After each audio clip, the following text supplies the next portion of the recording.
when Maya, a pregnant black woman, walks into a high-end private hospital for a routine checkup. She expects kindness and care.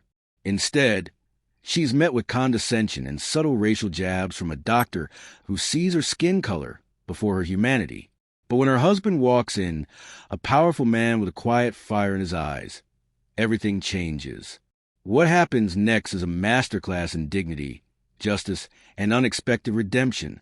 This is a true-to-life inspired story of strength, love, and standing up against racism, even in places where it hides behind a white coat and a fake smile. The morning sun poured softly through the windows of Jefferson's home, casting a golden hue on the hardwood floor. Maya Jefferson, glowing with the warmth of pregnancy and anticipation, gently cradled her stomach as she hummed to herself in the kitchen. She was 36 weeks pregnant, just a month away from meeting her baby girl.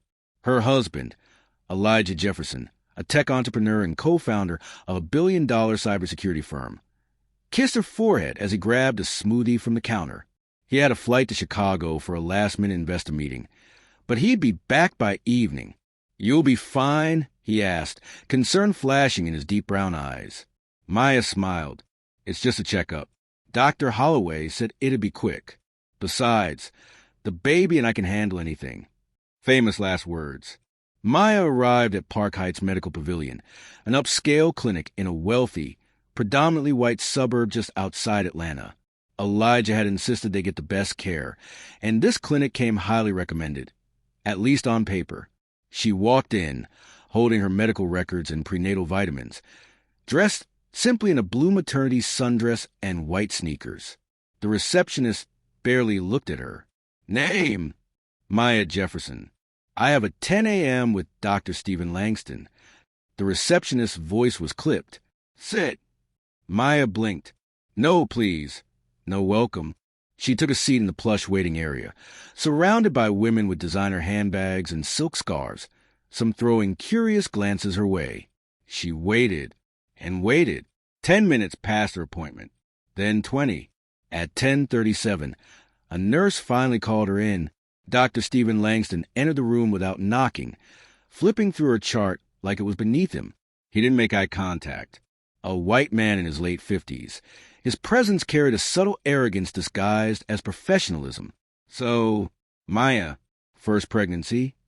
"Yes," she said with a polite smile. He grunted. "You people usually have more by now." Her heart stopped. I'm sorry." Maya stammered. "I said you're lucky. First ones are easiest when you're young. I've seen some women come in here for 5 kids by 28. It's hard on the body, you know." She was stunned into silence.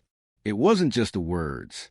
It was the tone, patronizing, dismissive, as if she were some charity case. He took out his stethoscope. "Lift your dress." She did, quietly stomach churning. As he examined her, he muttered under his breath, "Figures. No ring. Should have guessed." "I am married," she snapped, her voice shaking, "to Elijah Jefferson." At that name, Dr. Langston paused. He looked at her again, this time with curiosity. "Elijah Jefferson?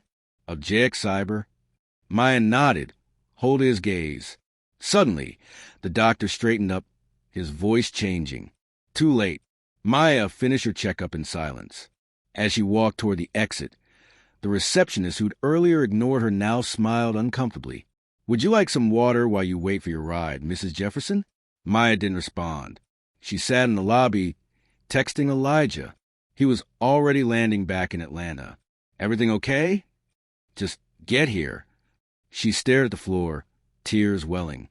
It wasn't the first time she'd been dismissed because of her skin, but it was the first time it happened when she was most vulnerable. She was still sitting when the glass doors slid open. Elijah walked in, his tall frame exuding quiet authority. Dressed in a crisp navy suit, his presence made heads turn.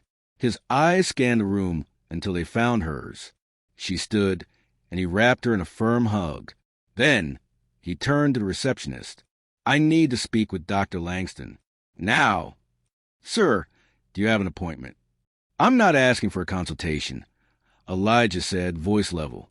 "I'm here to discuss how your doctor insulted my wife." Within minutes, Dr. Langston was summoned.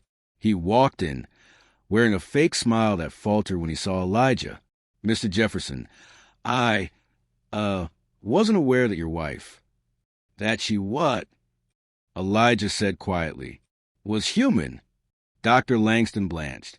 "You assume because she was black, she must be a single mother, that she couldn't possibly be married to someone like me, that she didn't belong here.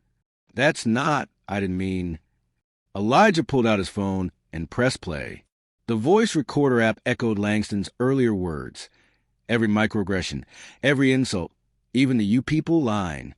"I told her to record the visit," Elijah said, "because sadly we've been here before. Not in this building, but in this world. I'm contacting the state medical board," Elijah said, "and my lawyers, and possibly every media outlet that cares about ethics in healthcare. Because if you treat her like this, God knows how you treat patients who don't have someone like me behind them." Langston's face was pale. "Mr. Jefferson, Elijah, this is a misunderstanding. Please, let's discuss this like gentlemen." "I'm not here to be a gentleman," Elijah said. "I'm here to protect my wife."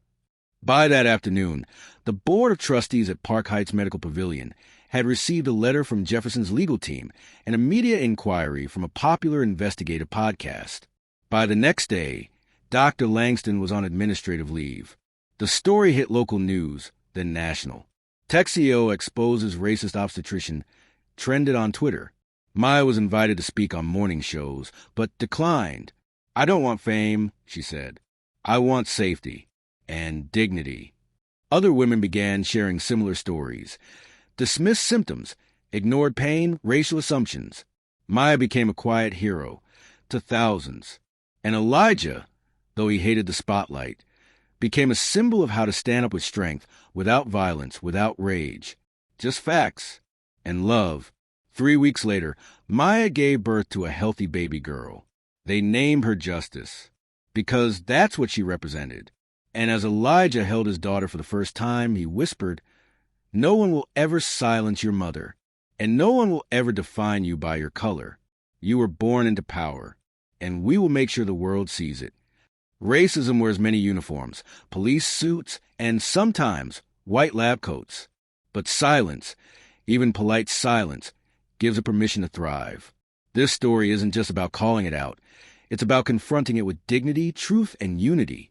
Because when we speak up, not just for ourselves, but for others, we don't just change the moment. We change the world.